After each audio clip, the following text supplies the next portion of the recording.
ॐ नमः सिद्धेभ्यः।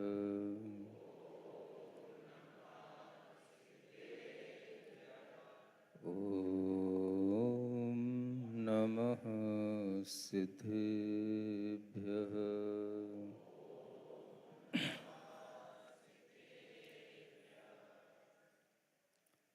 ओकारं बिन्दुसंयुक्तं नित्यं ध्यायन्ति योगिनः। कामदं मोक्षदं चैव ओंकाराय नमो नमः। अरहमित्यक्षरं ब्रह्म वाचकं परमेष्ठिनः।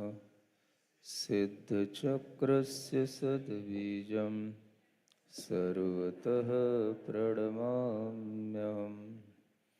अनंतानंत सिद्ध परमेष्ठी भगवान की, देवादिदेव आदिम तीर्थंकर श्री ऋषभनाथ भगवान की, वर्तमान शासन नायक श्री वर्धमान महावीर भगवान के, परम पूज्य आचार्य गुरुवर श्री विद्यासागर जी महाराज की, आचार्य श्री समय सागर जी महाराज की, महामहनंदीश्वर पर्व की जय बोलिए। साक्षात विराजमान अरहम ध्यान युक्त प्रणेता परम पूज्य मुनिवर श्री प्रणम्य सागर जी महामुनिराज की, मुनि संघ की। नमोस्तु गुरुवर, नमोस्तु गुरुवर।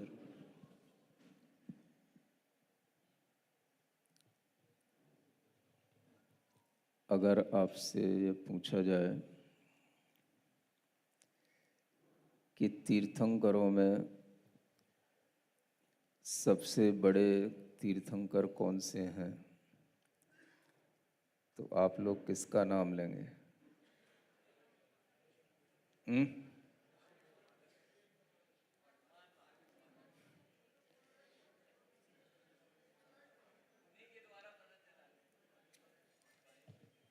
जब हम ये कहेंगे कि तीर्थंकरों में सबसे बड़े तीर्थंकर कौन से हैं,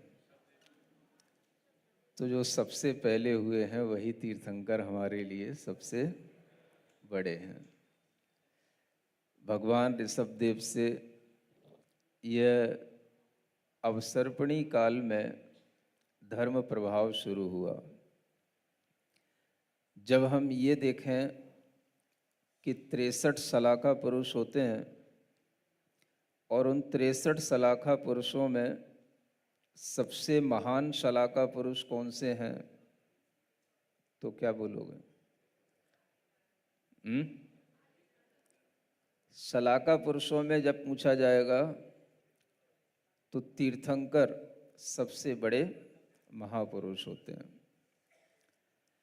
जब आपसे ये पूछा जाए कि ऐसा कौन सा पर्व है जो बहुत लंबे समय से चला आ रहा है और जो सिर्फ एक दिन का पर्व होता है, और जिस पर्व के दिन किसी को भी अपना ज्योतिषी का कोई भी ज्ञान देखने की जरूरत नहीं होती है, तो वह एक दिन वाला पर्व कौन सा है?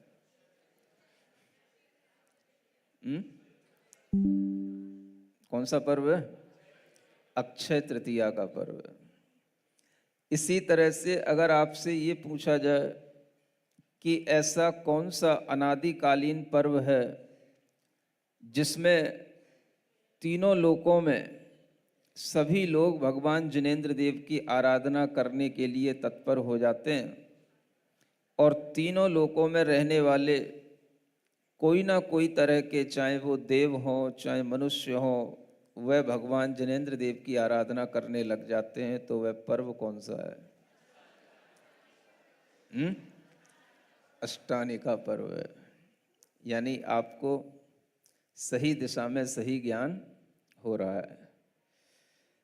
इसीलिए इस अष्टानिक पर्व को कहा जाता है सभी पर्व में बड़ो अठाई पर्व है। सर्व पर्व में बड़ो अठाई पर्व है। सभी पर्व में यह अष्टानिक पर्व सबसे बड़ा पर्व है। और यह पर्व अगर आप पर्व के रूप में मनाते हैं तो यह कितनी अच्छी संयोजना आचार्यों ने की है कि 4 महीने के बाद में यह पर्व वर्ष में 3 बार आपके समक्ष आता है, हर 4 महीने के बाद। और 4 महीने के बाद जो यह कार्तिक मास, फागुन मास, आषाढ़ मास, इनका जो शुक्ल पक्ष होता है, उस शुक्ल पक्ष के भी अंतिम 8 दिनों में यह पर्व मनाया जाता है। जब यह शुक्ल पक्ष में इन 8 दिनों में पर्व की शुरुआत होती है तो इसके बाद से ही एक ऋतु परिवर्तन का समय आ जाता है। आप इसका साइंस देखो, जिसे हम आज कहते हैं कि इस दुनिया में कोई भी चीज चलती है अपने साइंस से चलती है। और ये साइंस कितना अच्छा बना हुआ है, जो हमारे तीर्थंकरों ने भी नहीं बनाया, इसे कहना चाहिए ये बिगिनिंगलेस टाइम से चल रहा है। और यह साइंस अपने आप में ही कहलाता है, जिसे हम कहते हैं लॉ ऑफ नेचर, एक यूनिवर्सल साइंस है। हर 4 महीने के बाद में आपके लिए ऋतु परिवर्तन का समय आता है और उसी ऋतु परिवर्तन के समय पर आपको 8 दिन आराधना करने के लिए मिलते हैं। कुछ तो इसका लॉजिक होगा। इन 8 दिनों में आप जब ये आराधना कर लें तो अगले 4 महीने के लिए भी आप अपने लिए अपने आप को एक अद्भुत ऊर्जा से भर लें। पर्व का मतलब क्या होता है? किसी काम को करने के बाद थोड़ा सा कुछ समय के लिए रुकना और रुक करके फिर एक नई ऊर्जा से भरना और फिर आगे की गति बनाना। आप भी तो अपने जीवन को इसी तरह चलाते हो ना। आप सुबह से शाम तक काम करते हो तो रात में आपको सोना पड़ता है।